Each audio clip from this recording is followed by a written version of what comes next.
Good evening, everyone. Welcome to our regular council meeting for July 1st, 7:11 p.m. Can we please stand for the Pledge of Allegiance?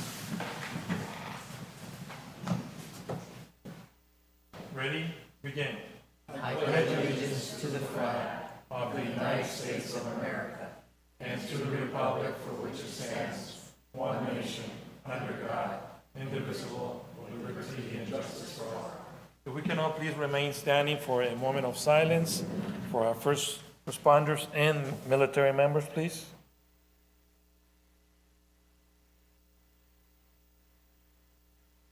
Thank you. May be seated. Roll call, please. Roll call. Councilmember Roth. Yes. Councilmember Upal. Present. Councilmember Wallace. Present. Mayor Moran. Present. For the record, Mayor Pro Tem Samra is not in attendance. Council, are there any changes to the agenda?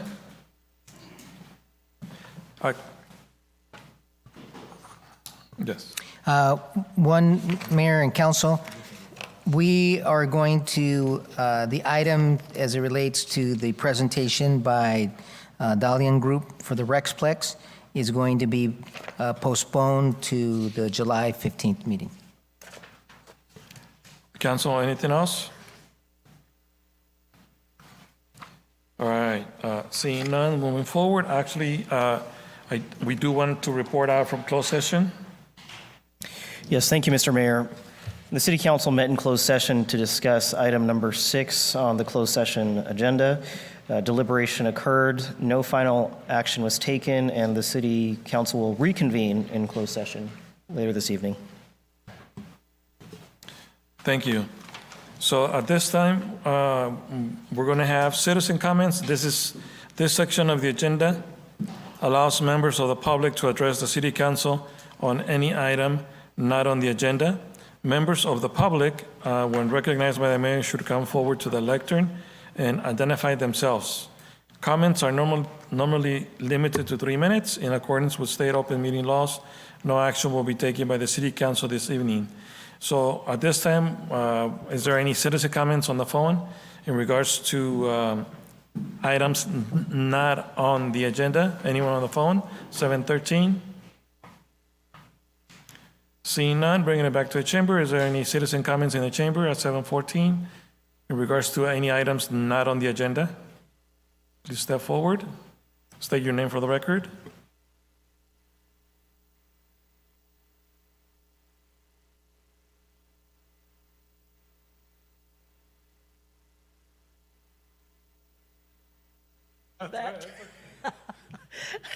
Thank you. Good evening. My name is Jean Okui. I live at 10181 Olive Avenue, Livingston. I've been here for 45 years. I'm a small farmer. I've been very involved with the community and supported the community in many different ways. I realize that you're doing the general plan, and since it's not going to be on this agenda, I want to just go over some things that I had in my files from way back. So I'm going to leave this with you, but this is received by the Planning Commission on August 29th of 2008. And it was regarding the public comment on a general plan update draft environmental impact report. Quote, "We want to see our city stay small and stay with the 1999 plan. We have many vacant houses and lots. While Merced County is now updating its general plan, study just released shows Livingston has room now for all of the growth over the next 20 years. This report says Livingston has room for 58,000 people. This is the 1999 plan. We now have about 14,000. And I don't know what our population is now, but I think it's still under 15,000. In the Livingston City Draft Environmental Report available for public comment until August 28th, the report says build out to 2025 can result in population of 102,958 people. We don't believe this. This was written in 2008. We want to have a small town, and there are over 70 people that signed this. So this was presented to the planning department, and I just want the people now to know, because a lot of you were not here. Some of you were, possibly, but I would like to have you realize that there's also, the Farm Bureau was concerned about it. There was a lawsuit, and as you know, the 2008 general plan was, was not allowed to go through, so you're using the 1999. My feeling is we have no business moving out further. We don't have good water, and I know that there's been concerns about even keeping a fire department in this city. Houses are known to cost more money than they bring in. There's been studies done. For every dollar that's brought in taxes, it costs $2 for a house. So they are not a way of making money. So I have a lot of records, and I'm sure you guys have too. Thank you very much. Thank you. Is there any additional citizen comments in the chamber at this time? Seeing none, closing the citizen comments at 7:17. Next, we have announcements and reports. Do we have any city staff announcements and reports? Yes. You can step forward to the lectern or to a mic and state your name for the record, please. Jackie Benoit with the Recreation Department. Good evening, everybody. I just wanted to give each one of you a little handout on what you can expect to find at the 4th of July Festival.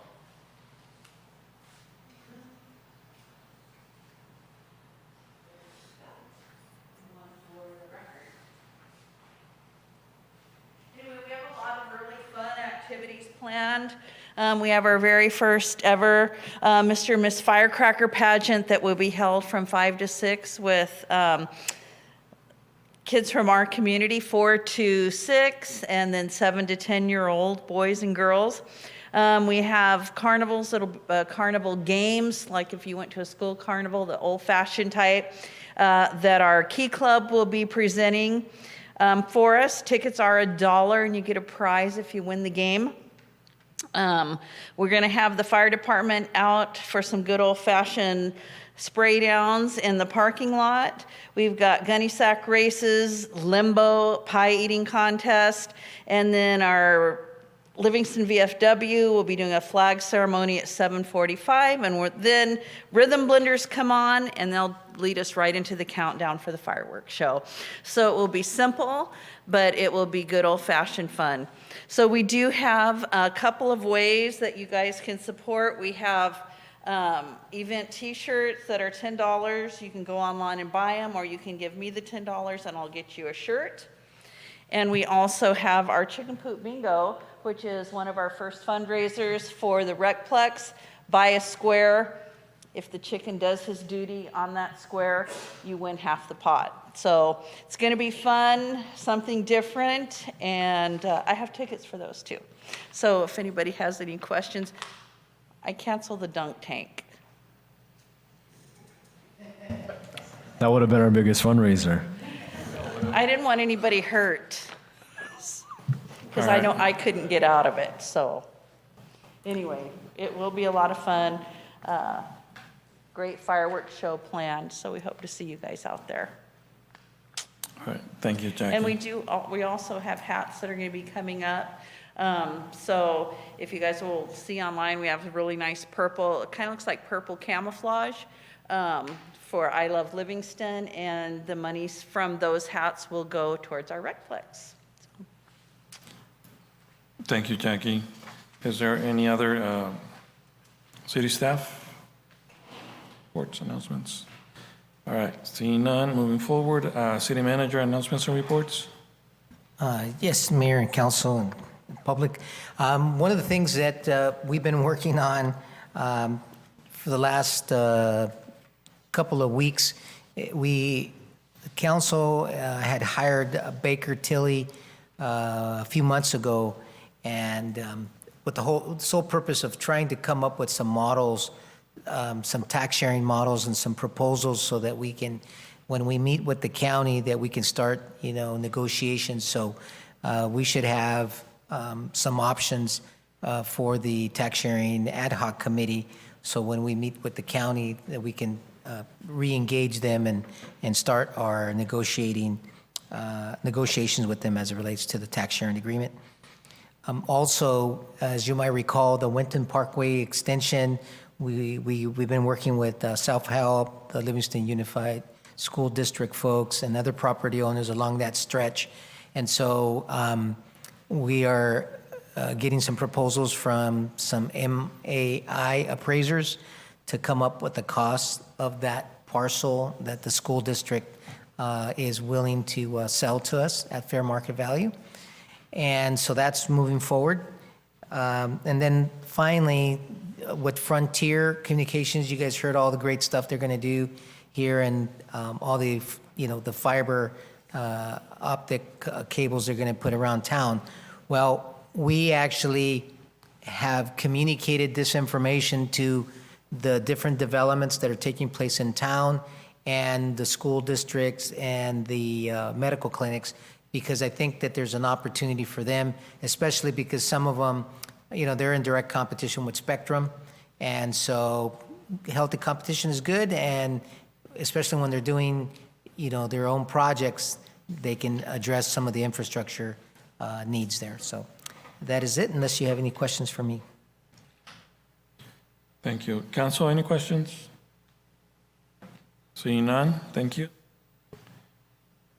Next, we have conflict of interest declaration.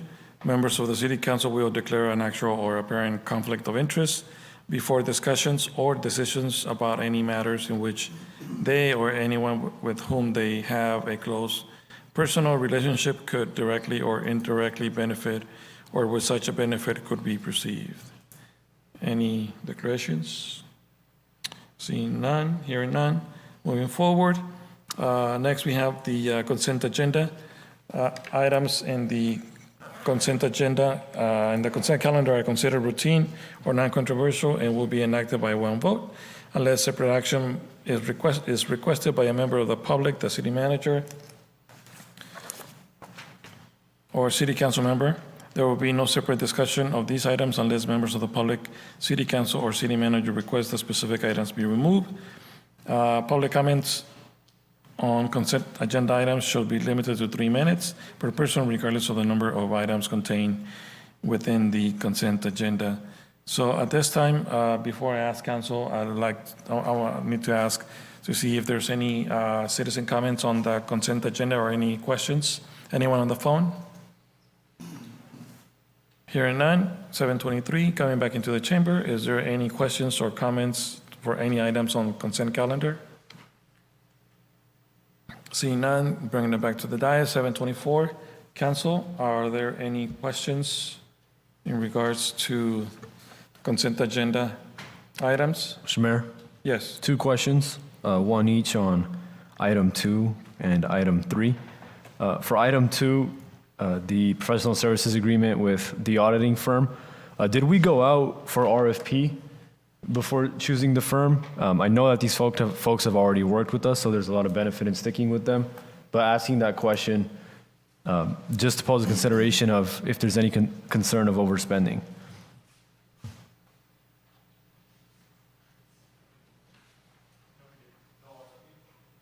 Just for the record, we did not go out for RFP. Thank you. And then on item 3,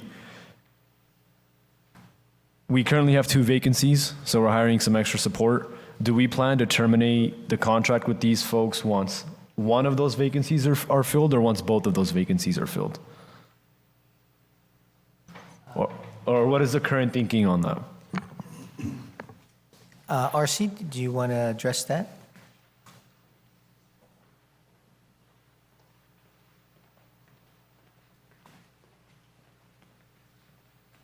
So currently, we have the senior accountant position that has been open and vacated since March of 2025, and we have an active recruitment for that.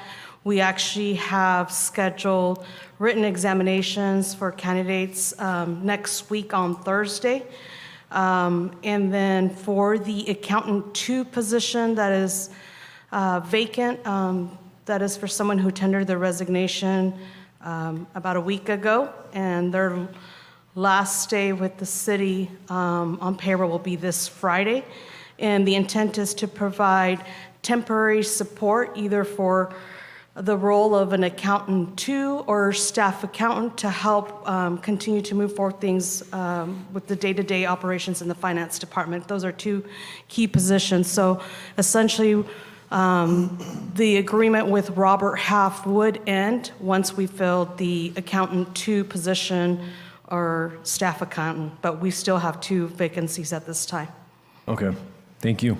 Sure. No further questions. Thank you. I do have a question, and I think it's more of a clarification on item number 5. And I apologize for not sending this question earlier. I normally do, but No problem. I just been super busy just with summer school but anyways, that's almost over. But on item number 5 on page 30 or page 1 of the report, page 38, if you look at in the background section of the report on paragraph number 4, second sentence, it says she recalculated the city's utility rates, and I'm thinking that's misworded. No. So the background, we wanted to provide some background to the public and to the council. If we go all the way back to 2019, at that time when the city was looking at, instituting new rates, Hanford Economic Consulting was hired, and Catherine Hansford was the consultant. And so what we tried to do there is basically outline everything that had taken place since 2019 all the way out to 2021. And then ultimately, the council at the time didn't pass the rates that were being proposed and basically pushed it off several months. And so we had to re-engage her once the council opted to entertain it again. And so that's where she recalculated the rates, and then the council adopted the new rates, which would then end actually July 1st to the end of the year for this next. So that's why we're trying to, we need to do the rate study again in order to propose the next 5 years of rates. So, okay, thank you for clarifying. So the report refers to Catherine. The background refers to Catherine to give you guys background on what transpired and what happened. And now we have to re-engage a new consultant for water, wastewater, and solid waste to help us with calculating the rates and helping us with the Prop 218 hearing process and the community engagement. And so that's why this RFP was sent out. And staff is recommending that we hire Wilden Financial Services from the 3 applicants. And then, so you just mentioned that rates went into effect in 2021, but just on the next page, staff report, second paragraph, it mentions the adopted rates schedules went into effect on July 1st, 2025. Yes, so to provide a little bit more information, so it was adopted in April of 2021, or in 2021. So if you fast forward, that's 5 years. So the last year of rate implementation starts today, moving forward. And so we now have to start the process to then have the next 5 years. 2026. Yes, 27, 28, 29, and 30, yeah. Perfect, thank you. After reading so many, like 300 pages, it gets a little confusing, but thank you for clarifying that.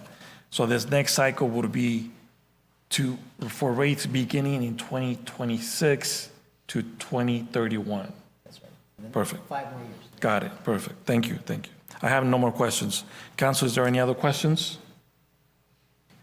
Is there motions? Mr. Mayor, I'd like to make a motion to approve the consent agenda. I'll second it. Okay, so I have a motion on the floor by Councilmember Rod, second by Councilmember Paul. Roll call, please. Roll call, Councilmember Ross, Yes. Councilmember Upal, Yes. Councilmember Wallace, Yes. Mayor Moran. Yes. Motion passes by a vote of 4-0. Thank you. Next, we have item number 6, public hearing, consideration of land use alternatives for updating the cities of Livingston's 2040 general plan land use diagram. And we're continuing this public hearing to August 5th, 2025, correct? But at this time, I will still, because it has been agendized, I will allow citizen comments. Is there any 731? Any citizen comments on the phone in regards to item number 6? Hearing none, coming back into the chamber, is there any citizen comments in the chamber in regards to item number 6? Seeing none, closing the citizen comments on item number 6 at 7:32. So once again, this item will continue to August 5th, 2025. Next, we have item number 7, consideration of a resolution amending and/or approving the engineer's report for the Livingston Benefit Assessment Districts and the levy of and collection of annual assessments within such districts for fiscal year 2025, 2026, and confirming diagrams and assessments pursuant to the Benefit Assessment Act of 1982, and as provided by Articles 13C and 13D of the California Constitution. Staff recommendation, open public hearing, closing public hearing, and approve resolution. So at this time, I'm opening the public hearing in regards to this item number 7. Is there any public comment? Is there on the phone in regards to item number 7? Ashley, who's a representative of Wilden Financial, is online. Okay. Good evening, Honorable Mayor, City Council, city staff, and members of the public. My name is Alison Garcia, and I'm a representative of Wilden Financial Services. City Council has previously approved the formation of the Benefit Assessment District along with the methodology of applying an assessment to properties within the district. The district is comprised of 19 zones of benefit consisting of district-wide public drainage improvements and city streets. The levy and collection of these annual assessments is for the maintenance of public drainage improvements within each of the zones. Staff has worked with Wilden Financial Services to assist in the preparation of the annual engineer's report. The details of how the projects are assigned into benefit zones and the rates for each benefit zone are included in the attached engineer's report. On May 20th, 2025, Council adopted resolutions initiating the proceedings, declaring intent to levy, and setting the date and time of the public hearing. This is the public hearing. This action requests that the City Council open the public hearing to receive testimony. There are 2 resolutions before Council this evening to approve the levy and collection of assessments for the City of Livingston Benefit Assessment District. Upon conclusion of the public hearing, City staff recommends that Council adopt resolutions approving the engineer's report and setting the annual levy of assessments for fiscal year 2025-2026. I would be happy to answer any questions the City Council may have. Council, are there any questions at this time? Is there anyone in the chamber that has any questions? Anyone on the phone? Anyone in the chamber? Seeing none, bringing it back to the dais. So at this time, closing the public hearing. And council, is there any motions, questions? Mr. Mayor, when this item was last discussed, I asked staff to bring back examples of how these funds have been spent in the past and how they're going to be spent in the next fiscal year to provide some more justification to the public before we approve. And I believe staff did come back with that information. Can we give time right now to allow them to present? For the next item? Sorry, for the next item, I apologize.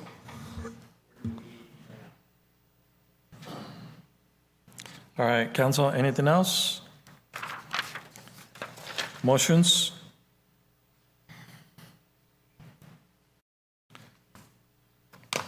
I make a motion to approve. Is there a second? I'll second it. Motion on the floor by Mayor Moran and second by Councilmember Roth. Roll call, please. Roll call, Councilmember Roth, Yes. Councilmember Upal, Abstain. Councilmember Wallace, Yes. Mayor Moran. Yes. Motion passes by a vote of 3 and 1 abstain. Thank you. Next, we have item number 7, consideration of a resolution amending and/or approving the engineer's report for the citywide consolidated landscape maintenance assessment district number 1 and the levy and collection of annual assessments within such district for fiscal year 2025, 2026, and confirming diagrams and assessments pursuant to the Landscaping and Lighting Act of 1972, and as provided by Articles 13C and 13D of the California Constitution. Staff recommendation, open public hearing, close public hearing, and approve resolution. So at this time, I'm opening the public hearing at 7:37. If you want to provide that information now, that'd be. Yes. Once again, my name is Alison Garcia, and I am a representative of Wilden Financial Services. City Council has previously approved the formation of the Landscape Maintenance Assessment District, along with a methodology of applying an assessment to properties within the district. The district is comprised of 26 zones of benefit consisting of maintenance, servicing, and operations of landscape improvements. The levy and collection of these annual assessments is for the maintenance of the various landscaping improvements within each of the zones. Staff has worked with Wilden Financial Services to assist in preparation of the annual engineer's report. The details of how the projects are assigned into the benefit zones and the rates for each benefit zone are included in the attached engineer's report. On May 20th, 2025, Council adopted resolutions initiating the proceedings, declaring intent to levy, and setting the date and time of the public hearing. This is the public hearing. This action requests that the City Council open the public hearing to receive testimony. There are 2 resolutions before Council this evening to approve the levy and collection of assessments for the City of Livingston Landscape Maintenance Assessment District. Upon conclusion of the public hearing, City staff recommends that Council adopt resolutions approving the engineer's report and setting the annual levy of the assessment for fiscal year 2025-2026. I would be happy to answer any questions the City Council may have. Council, do you have any questions at this time? Here, seeing none, if you can hold on, there's gonna be a short presentation here in the chamber, and then if there's additional questions or any questions, then you can assist us if needed. Yes. Thank you. Anthony, please. Good evening, Council, members of the public. Anthony Chavarria, Public Works. Councilmember Upal requested staff to bring back expenditure information regarding our L&Ds at the May 20th meeting. I'll be providing a brief PowerPoint to summarize some of the expenditures that take place within our L&Ds. First, I'd like to show you the reserve amounts during the last few fiscal years. I didn't have fiscal year 21, 22, or 22, 23 readily available at the time of preparing this report, this PowerPoint. I really couldn't answer too many questions during that time period as I wasn't working for the city at that time. Fiscal year 23-24, we show a reserve budget amount of fund amount of $490,174. Fiscal year 24-25, we show a reserve budget amount of $1,437,432. And finally, this fiscal year 25-26, we're showing a budget, a reserve amount of $357,731. And that is after completing our fiscal year 25-26 L&D budget. As you can see, we were pretty aggressive fiscal year 24-25.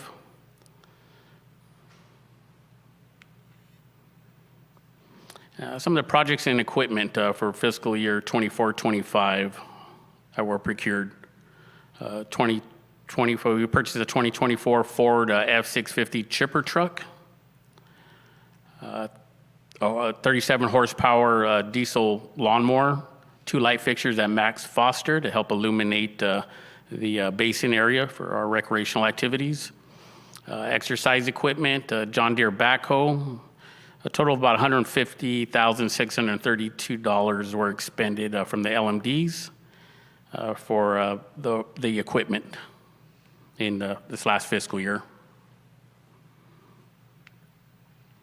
Some of the pictures of some of the equipment, that chipper truck, top left, and lawnmower in the top right, some bleachers that are now at the sports complex, the soccer field.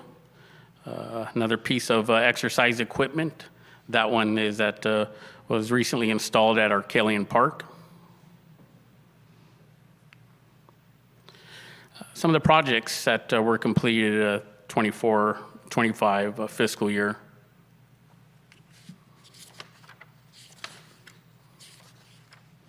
This is a vegetation renovation project at Sundance LMD. Staff installed new irrigation, weed barriers, rocks, and plants just to spruce up those areas there.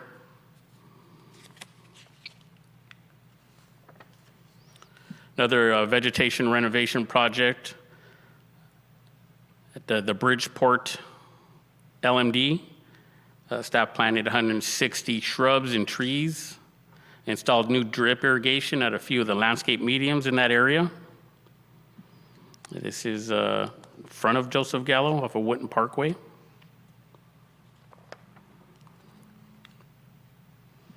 Another vegetation renovation project that was performed at La Tierra LMD. This area is off of Robin. Staff planted 200 bushes, installed new drip irrigation.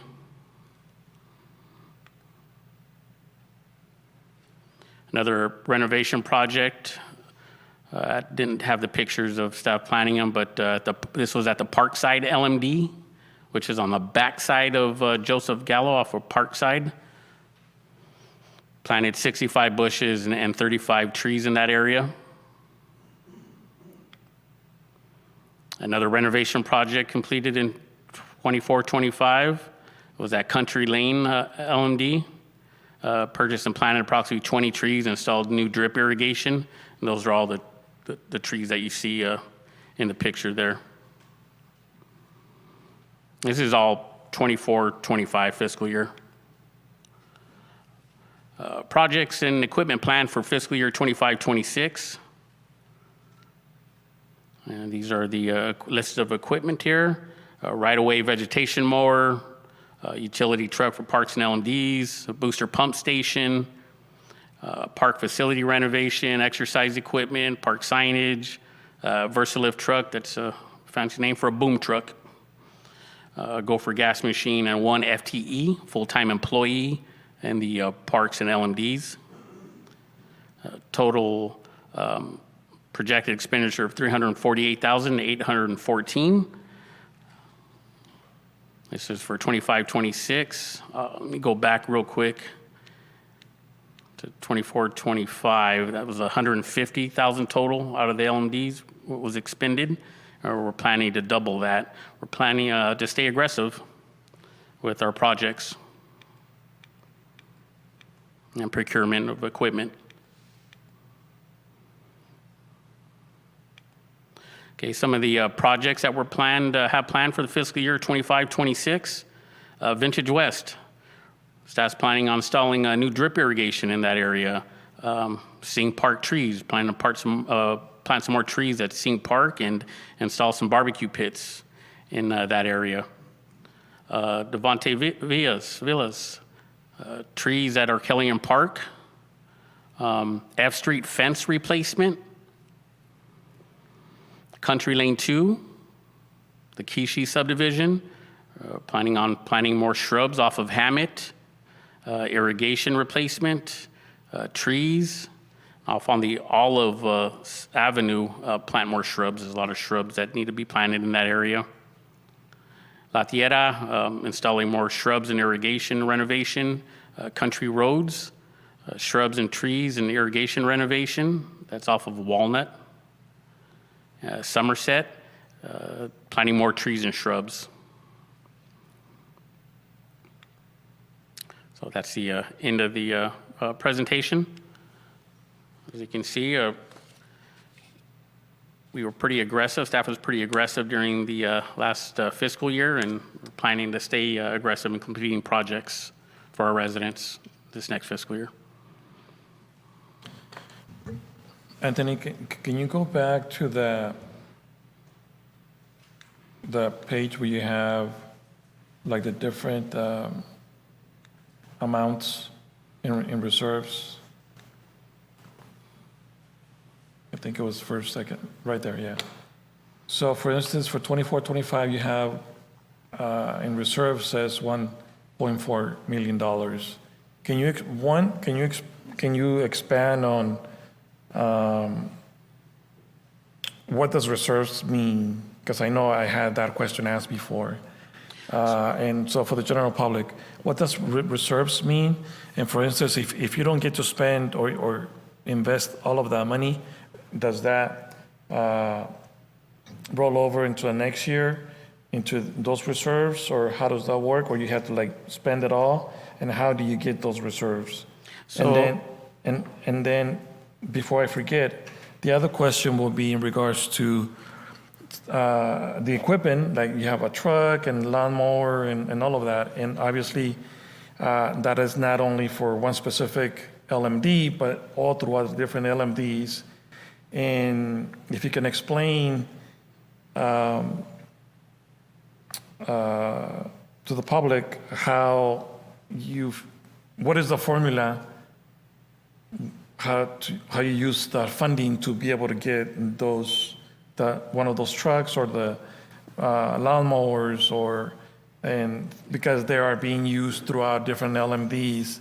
And then the other question is, what happens when a particular LMD doesn't have all the necessary funding, and they're very limited because the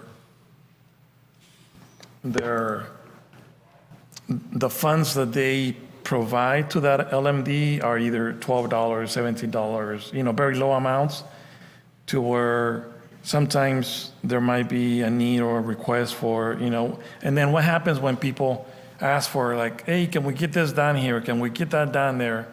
And then where do you get the money to be able to do that project there if their LMD doesn't have enough funding? okay, that was a lot of questions, Mayor. I know. I thought there were only 3, but it seems like 6. You snowballed there, so I'll take the first one. All right.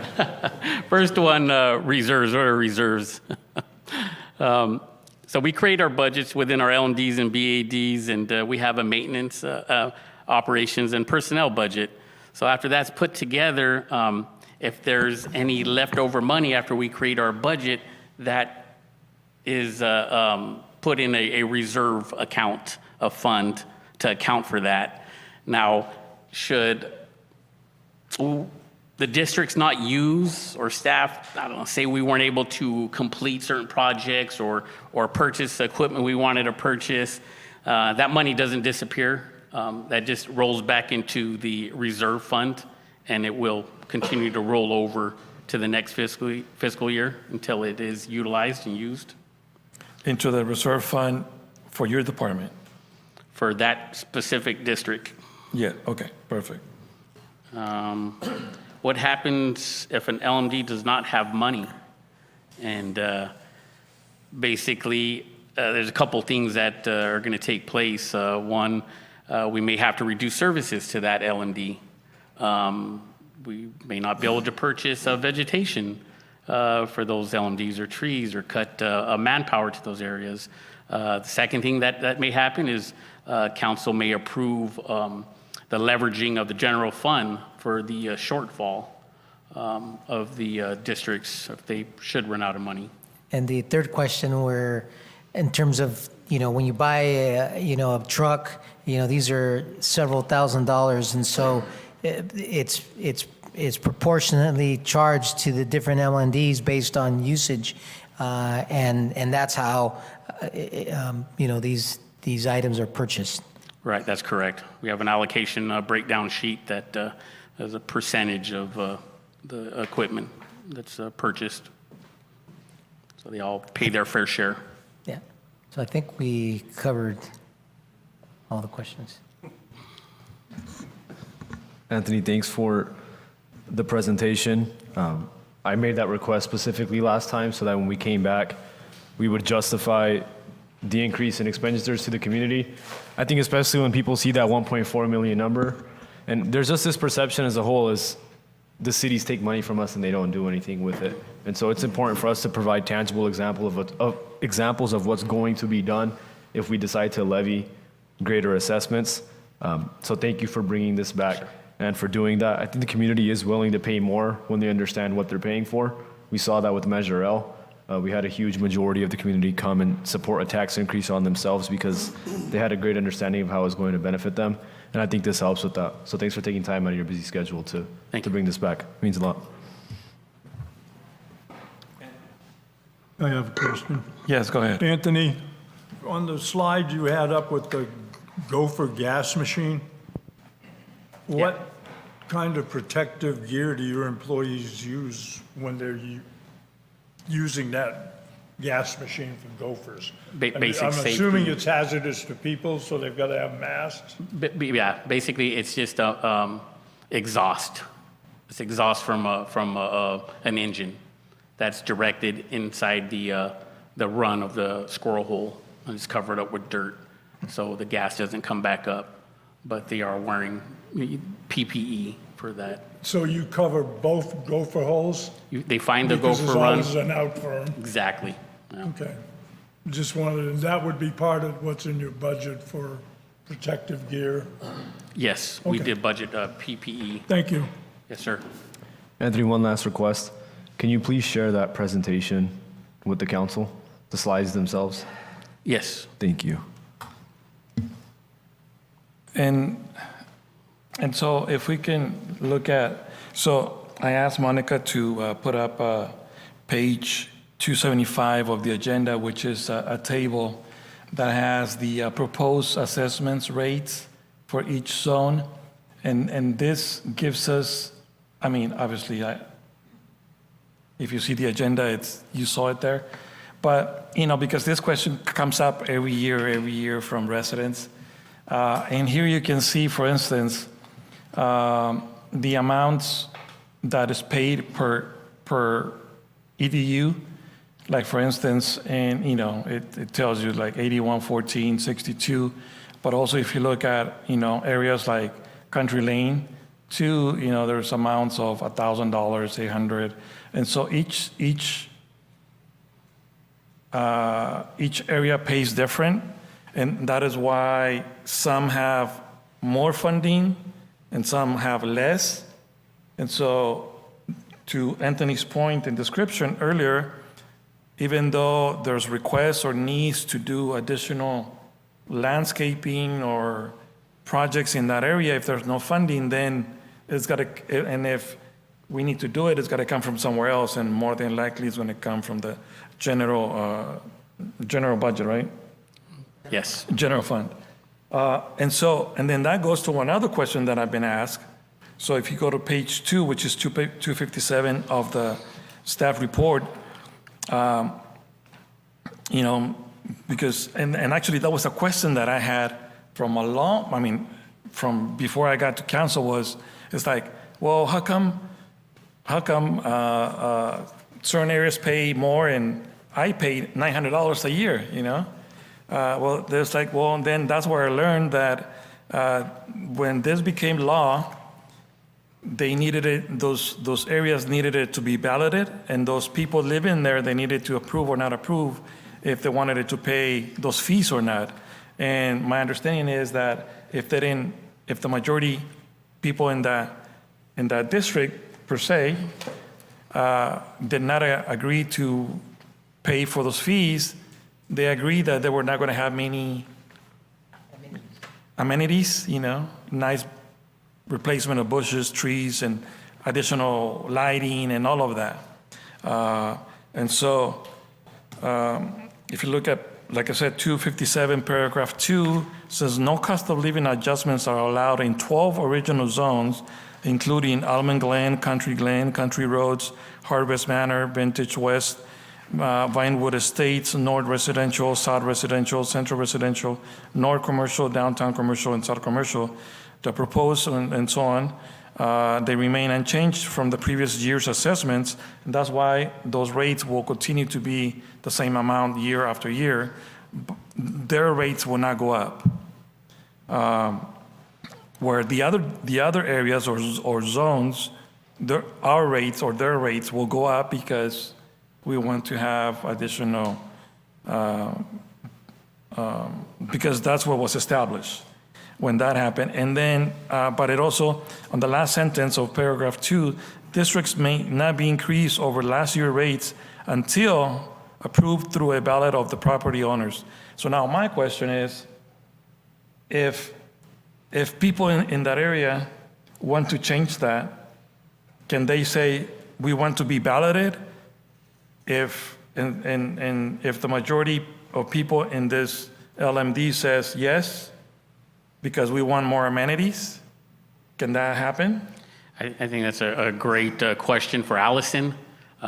Allison, did you hear that question from Mayor Moran? Yes, so these older districts that were formed before the Prop 218 came into law will need to go under the Prop 218 process, initiating balloting, which would come from the city of Livingston initiating this Prop 218. There is possibilities to do a survey to see if the property owners are interested in this in these zones that don't increase annually, but that is up to property owners and just gauging what they would like. And so who can initiate that?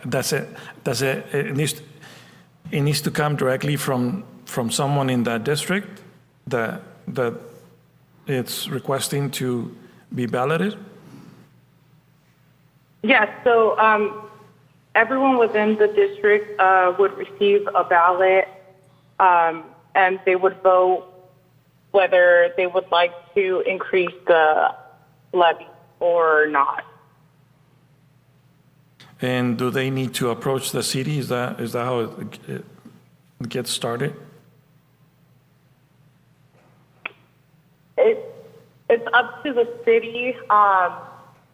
There could be surveys given out to see, but the city or property owners can initiate the Prop 218. Got it. Okay, hopefully they're listening and, see if they have any additional questions. They can call the city manager. That's right. Or Yeah, I'm sure that they're jumping at the bit to increase, their rates. All right, okay. Council, is there any additional questions? If there's no other questions or comments, I'll motion to approve. Okay, so at this time, if there's no additional questions or comments, I will go out for public comment. Is there 8 o'clock? Is there any public comment? Is there anyone on the phone? Hearing none, bringing it back to the chamber. Is there any comments in the chamber? Seeing none, closing the public comment at 8 o'clock. At this time, I will consider a motion. I'll motion to approve. Motion to approve by Councilmember Paul. Is there a second? I'll second it. Second by Councilmember Roth. Roll call, please. Roll call, Councilmember Roth, Yes. Councilmember Upal, Yes. Councilmember Wallace, Yes. Mayor Moran. Yes. Motion passes by a vote of 4-0. Thank you. Thank you.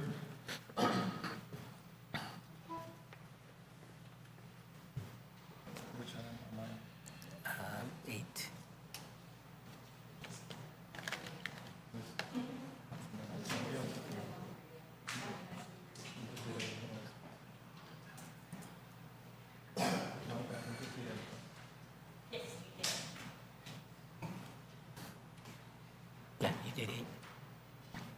All right, next we have announcements and reports.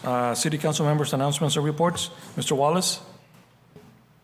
Yeah, everybody's been talking about Rite Aid. We know what day the pharmacy's closing.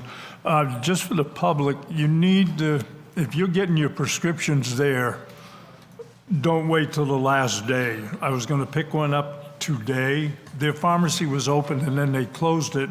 Another store didn't have a pharmacist. So they pulled the staff from here. That pharmacist went to another Rite Aid. So if you were desperate for your meds today, you were going to be in a hurt. So I don't know who made that decision, but Livingston came up on the short end of that stick because they pulled the pharmacist. They weren't even sure she was or he was going to be back by 5 o'clock. You could not get a straight answer. So the only thing we know for sure is the day they're closing the pharmacy, which to me, if they're closing the pharmacy, the store is not going to be far behind because the shelves get emptier and emptier. So it just, public needs to, if we can get it out to the public, some on our website, that they just need to be, it'd be someone desperate for their pills or someone walk in and the pharmacy's closed. You're not expecting that. So just something to be aware of. And one quick question, Jackie, what size is that shirt you have? It's what? Oh, if you said it was a large, I would have bought it for my wife, but not that big. And I know you didn't have one my size there, so if you have a 3X, let me know and I will come buy one from you. Thank you, and that's all I have to report, Mr. Mayor. Thank you. Mr. Roth? Yes, thank you, Mayor. Nothing basically to report tonight, but I hope to see everyone out at the 4th of July Festival. It's going to be a great event. Jackie, I want to thank you in advance. It looks like fun, especially chicken poop bingo. Thank you. Councilmember Paul? Mayor, as you know, I attended the Cal Cities Central Valley Division meeting in Sonora on Thursday. Got an update from at least one state representative who did not seem happy about the financial outlook for the state. I asked him a very direct question. I said, does the state have a plan to balance the budget in the next 3 years, in your opinion? It was danced around, and then I asked a direct question again. So is there a plan in place, yes or no? And the gentleman said that in his opinion, there is no plan in place to balance the budget over a 3-year period. I don't think he leans with the state majority, so there could be a political bias there. However, I have not seen a lot of work on the plan to balance the budget either. Last time I mentioned the idea of a legislative platform. As that gets workshopped over time, I think this is something to take a look at when we're forecasting future revenues from the state. And then I do have one birthday shout out. One of my nieces' birthday is today. And, you know, baby Evelyn is turning 7. Happy birthday to Evelyn. And I know that she's 7 because she was born the same day LeBron James signed to the Lakers. And so that's my reference point to know that she was born in 2018. The girls are getting big. I made a comment when I saw them, like, you guys are getting big. And my family was like, no, you're getting big. So I guess everybody's just growing up. But happy birthday to her. Thank you. Thank you. I just have a couple of items to report. I attended the Cal Cities Division dinner meeting as well.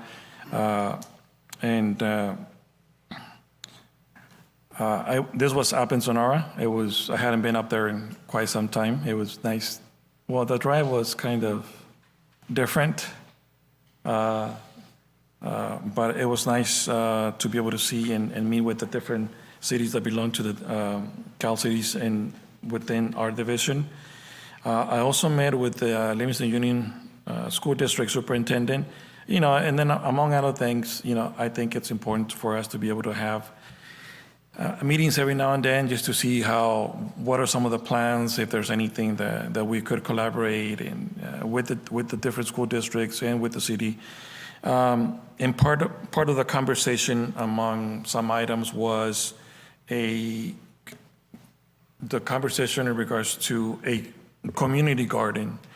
I've been talking to a few individuals about the idea and the concept about a community garden, and to see if eventually hopefully not just have one, probably two in the city, and have different organizations participating and all that. And I think the main question was, I think what I gathered from this and other conversations with other individuals was providing or facilitating the space for a community garden is probably not that much of a problem or that big of a problem, but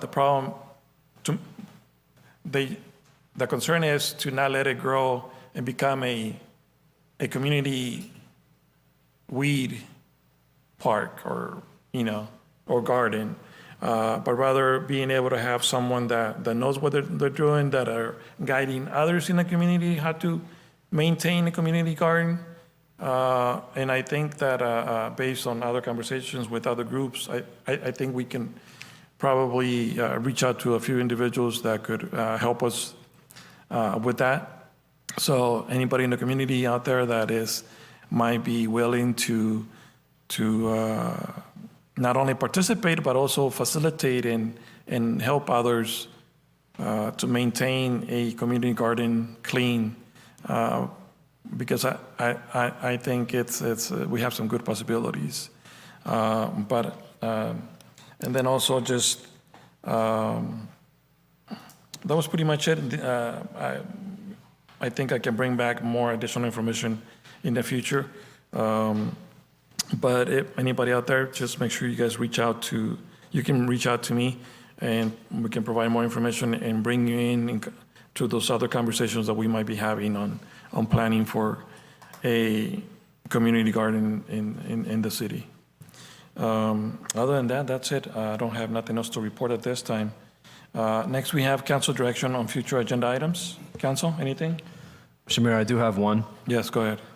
I would like to bring back a resolution, hopefully in the next meeting, to formally establish keeping our fire station open as the city's #1 priority.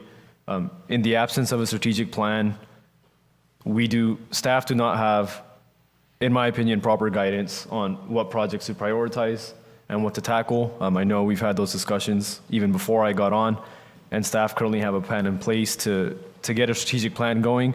But without a strategic plan right now, we don't have formalized priorities. And it's my opinion that the fire station should be the top priority, full stop. And that actions related to making sure that the fire station stays open next year should take precedence over other activities as needed. And I think if we expect that from staff, it's important for us to declare that formally. And for that reason, I'd like us to bring back a resolution that states that. Thank you. Would that be a resolution or an item for discussion and action? It could be agendized, however it is. I think council would still have to vote on it regardless. But I would like to formally declare that as our top priority.